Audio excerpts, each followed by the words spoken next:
kembali lagi bersama saya Andika Farwadi. Di video kali ini kita akan lanjut membahas tentang dasar siberkes lanjutan dari kondisi perulangan dan juga kode eksternal. Sebelumnya aku Andika Farwadi dengan digit-digit mengakhir 24 dari Teknologi Rekayasa Otomasi Angkatan 25 Universitas Diponegoro. Oke, tanpa berlama-lama kita langsung saja ke slide berikutnya. Sini ada isi pembelajaran. Yang pertama itu ada if, else, dan juga boolean. Kemudian yang kedua ada looping, for while, dan do while, dan juga declarative array. Kemudian yang ketiga ada latihan pemrograman, rata-rata nilai, dan tabel perkalian. Kemudian yang keempat ada perbedaan parameter by copy dan by reference. Kemudian yang kelima ada prototype fungsi dengan contoh. Kemudian yang keenam ada pemisahan berkas HPP dengan CPP. Nah, kemudian juga ada program modular sederhana. Nah, di sini pertama ada if, else, if, dan juga logika dari boolean. Ini sama seperti yang ada di bahasa pemrograman Python yang sebelumnya kita sudah pelajari. Nah, di mana di sini ada percobaan mengarahkan alur program berdasarkan kondisi. Nah, rantai if, kemudian ada else if, kemudian ada else.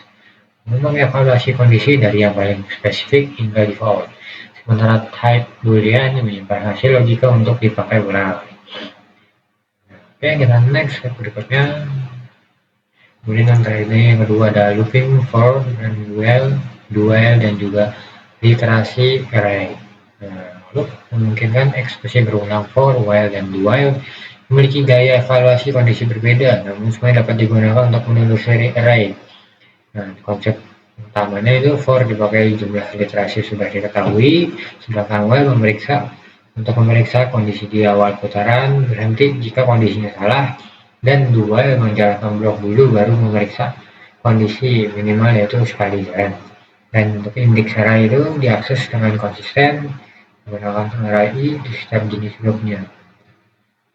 Nah, kemudian yang ketiga ada latihan program data nilai dan tabel perkalian. Nah, sini ada dua latihan utama menggunakan perhitungan rata-rata, menggunakan loop tunggal, dan menggunakan tabel perkalian menggunakan loop besaran. Pertama ada program rata-rata nilai. Di sini ada input jumlah nilai n terlebih dahulu, gunakan loop untuk membaca setiap nilai dan tambah ke total. Kemudian ada rata-rata dihitung dengan total per nilainya. Kemudian yang kedua ada tabel perkalian. Ada dua loop bersarang menampilkan tabel n dikali n nilai dengan nilai. Kemudian dari loop keluar menentukan faktor pertama, loop dalam mengalihkan dengan faktor kedua. Kemudian T dipakai supaya kolomnya rapi. Yang keempat ada perbedaan dari parameter by copy dan by reference. Cara fungsi penambah merupakan perubahan dan dalam fungsi terlihat di luar. Untuk salinan by copy tidak mengubah nilai asal, sedangkan referensi by reference langsung memodifikasi variabel asli. Nah, konsep utama itu menggunakan void tambah copy dengan integer a menerima salinan sehingga a hanya variabel lokal. Kemudian void tambah ref integer dan a menerima referensi untuk operator yang memastikan a menuju ke variabel pemanggil. Gunakan referensi sangat ingin menghemat salinan besar atau memodifikasi argumen. Kemudian yang kelima ada prototype fungsi dengan contoh. Prototype mendeklarasikan tanda tangan fungsi sebelum dipakai. Hal ini menghasilkan deklarasi dalam implementasi dan menjaga compiler untuk mengetahui fungsi yang akan dipanggil. Nah, sini konsep utamanya, prototype biasanya ditempatkan di bagian atas atau di header. Implementasi dapat berada di akhir file atau berkas terpisah. Nah, di sini ada pemisahan berkas HPP dan CPP. Jadi simpelnya untuk pemindahan untuk yang HPP itu berisikan dari fungsi-fungsi seperti modifikasi variabel, konstanta, boolean, dan yang lainnya. Dan sedangkan untuk yang CPP itu berisikan dari kode pemrogramannya itu sendiri. Nah, di sini header itu untuk menyimpan deklarasi, sedangkan file implementasi memuat divisi. Tulisan ini meningkatkan modularitas pengulangan aplikasi dan mempercepat kompilasi ulang. Nah, sini 7 ada program modular sederhana. Nah, Sini ada program call sederhana menunjukkan bagaimana fungsi tapi bisa bekerja sama dengan main untuk menghadirkan struktur modular yang mudah dikembangkan. Sini ada alur dari programnya itu sendiri. Yang pertama ya main untuk memanggil tampil menunya untuk menampilkan pilihan. Kemudian yang kedua ada menggunakan memilih operasi dan operasi yang diinginkan dan memasukkan dua angka yang diinginkan. Kemudian fungsi main memanggil fungsi aritmatika sesuai menu yang sudah ada. Dan yang keempat, jika pilihan yang tidak ada, akan menampilkan pesan error. Oke, terima kasih untuk video materi bagian materi PPT kali ini. Kita akan langsung lanjut aja ke dalam pemrograman. Nah, oke teman-teman, kita sudah ada di pemrogramannya. Nah, pertama di sini sudah ada if else dan juga boolean .cpp. Nah, di sini udah ada satu kondisi, dimana di sini ada kondisi if, else if, dan juga else. Nah, di sini kondisi pertama if itu jika skor yang ada di atas 90 akan mendapatkan nilai A dan juga nilai, kemudian yang di else yang kedua dan di atas nilai 75 itu adalah B, dan yang untuk yang nilai ketiga adalah 60, di atas 60 akan mendapatkan C, dan jika kondisi yang terakhir semua tidak terpenuhi, nilai di bawah 60 atau dimulai dari 59 ke bawah akan mendapatkan nilai D. Dan juga yang di sini ada fungsi logika boolean, di mana di sini ada boolean jika berfungsi lulus itu logik variabel lulus sama dengan skora jika 60 di atas 60 akan menyatakan lulus, dan jika tidak jika di bawah 60 akan tidak lulus. Oke, sekarang pembelajaran.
Nah, sini diminta untuk memasukkan nilai.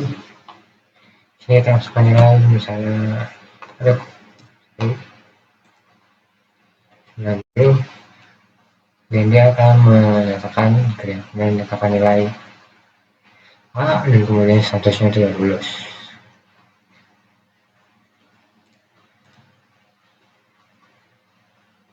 Sini coba kita masukkan lagi nilai yang kedua, misalnya 5. Nah, sini menyatakan nilai D dan statusnya itu tidak lulus. Oke, kita langsung next selanjutnya yang kedua. Nah, di sini ada loop, for, while, dan juga for, while, do. Nah, di sini ada, coba kita langsung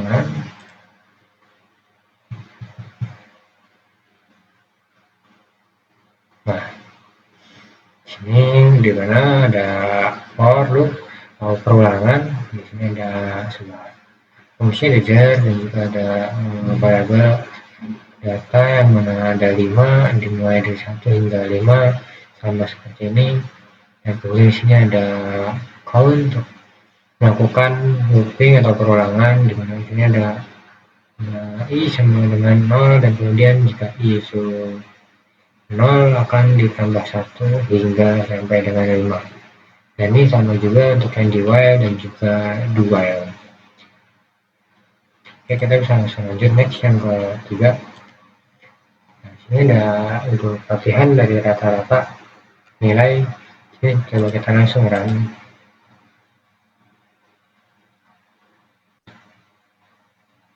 Nah, sini diminta untuk masukkan jumlah nilai.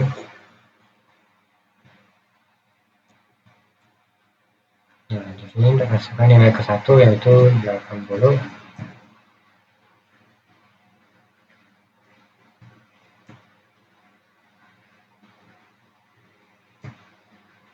Nah, di sini langsung menyatakan hasil dari rata-ratanya yaitu 86,33.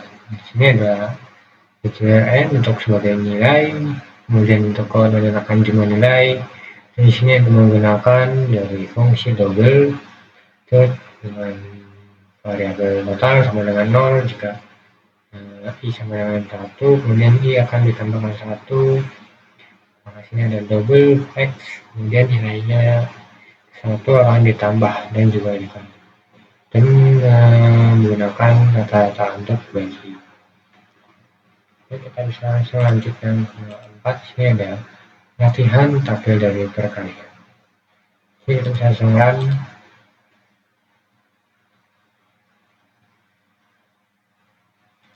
Ini akan tampilkan tabel perkalian hingga yang kalian ingin masukkan. Di sini ingin masukkan 5. Nah, di sini langsung menampilkan tabel hingga dari perkalian 1 hingga ke 5. Nah, di sini ada fungsi integer main, fungsi utamanya. Kemudian di sini menyatakan kode untuk menyatakan tabel hingga kalau yang ingin masukkan n untuk sebagai yang kita ingin diinputkan. Nah, di sini ada for untuk perulangan pertama ada i sama dengan 1, jika i sama dengan yang kita ingin inputkan akan ditambah. Kemudian ada for yang kedua, for yang kedua ini for yang di dalam for atau looping dalam looping. Nah, ini menggunakan nilai parameter j sama dengan 1 untuk menampilkan jarak antara setiap perkalian. Oke, kita langsung lanjut ke yang kelima. Di sini ada parameter copy dan by reference. Kita bisa langsung run.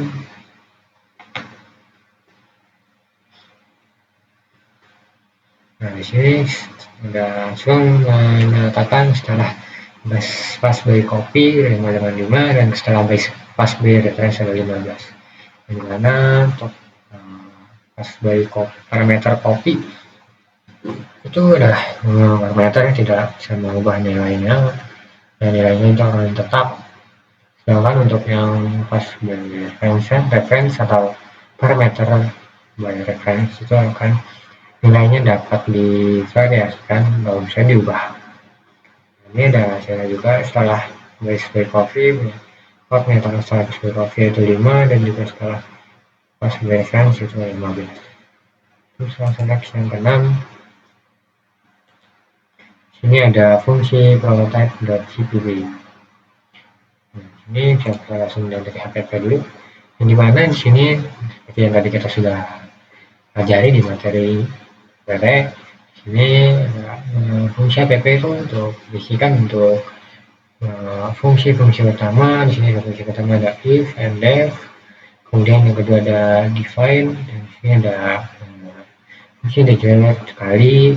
Nah, ini ada dalam kurung integer dengan parameter a dan juga integer b. Ini untuk yang koordinasi ada CPP.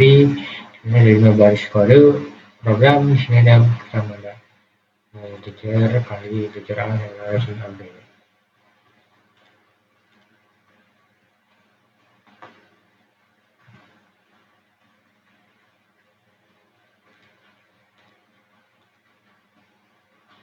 Nah, di sini untuk yang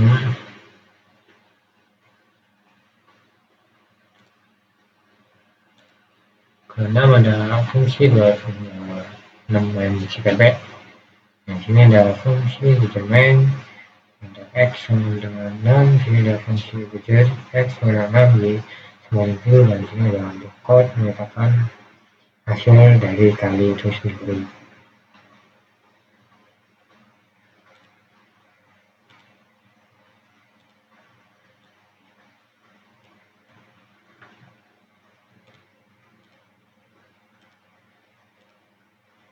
di sini untuk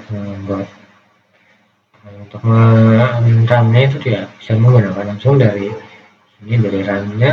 Di sini kita harus membuat new terminal terlebih dahulu, kemudian mensalin dari keypass ke sini, kemudian ada dari nama file itu, kemudian dengan program.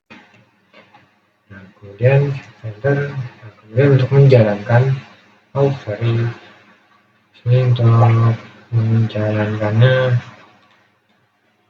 itu kita perlu menyalin yang kedua ini.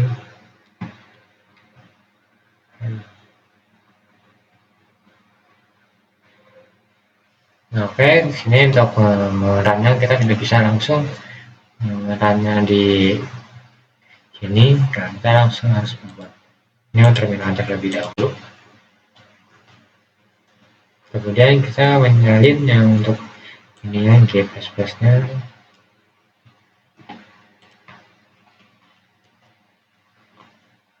Kemudian kita tekan enter untuk melanjutkan dengan baru, kemudian menyalin dengan titik garis miring program, kita salin, lalu kita jalankan dan enter. Nah, ini menyatakan hasil kalinya adalah 42. Ini dimana ada integer dengan nilai x sama dengan 6 dan nilai y sama dengan 7. Nah, sini langsung outputnya untuk menyatakan hasil dari kalinya itu benar. Untuk kali 7 adalah 42. Oke, kita bisa langsung next lagi. Untuk yang 07 modular PP, yang mana juga sama saja seperti yang sebelumnya. Dan untuk yang modular CTP itu sama. Nah, di sini ada untuk tampilan menunya, ada menu, tambah kurang. Ini kita langsung saja untuk yang ke-7, gimana? Program sederhana, kalkulator sederhana. Nah, sama sini juga kita harus membuat new terminal terlebih dahulu dan mensalin yang sudah ini ada di get ke sini, kemudian cek, kemudian kita tekan enter sekali untuk membuat ini baru. Kemudian untuk menjaga programnya kita ketik garis program ini, kita salin dan kita jalankan. Nah, di sini menampilkan menu yang pertama itu ada tambah dan juga kurang. Kita mau membeli yang mana? Sini kita pilih tambah. Masukkan angka yang pertama, kita masukkan angka yang kedua. Ini hasilnya itu udah 168. Hasil dari 99 tambah 69. Nah, di sini ada untuk tampilan menu, membuat fungsi utamanya main, tampil menu, kemudian integer pilih untuk AB, code pilih menu, kemudian code menyetak untuk pasukan angka 1 dan juga 2, dan ini ada kondisi if, pilih 1 dengan hasil, dengan eksis kondisi kedua pilih 2, tambah saya akan menyatakan jika kondisi pertama itu untuk tambah, dan kondisi yang kedua itu untuk kurang, dan jika untuk yang semua kondisi tidak terpenuhi saya akan mencetak pilihan tidak tersedia. Jadi seperti itu untuk program, untuk pembahasan program lanjutan dasar dari C++ ini. Sekian, terima kasih untuk telah menonton video saya. Kita akan bertemu lagi di video-video berikutnya. Sampai jumpa, thank you.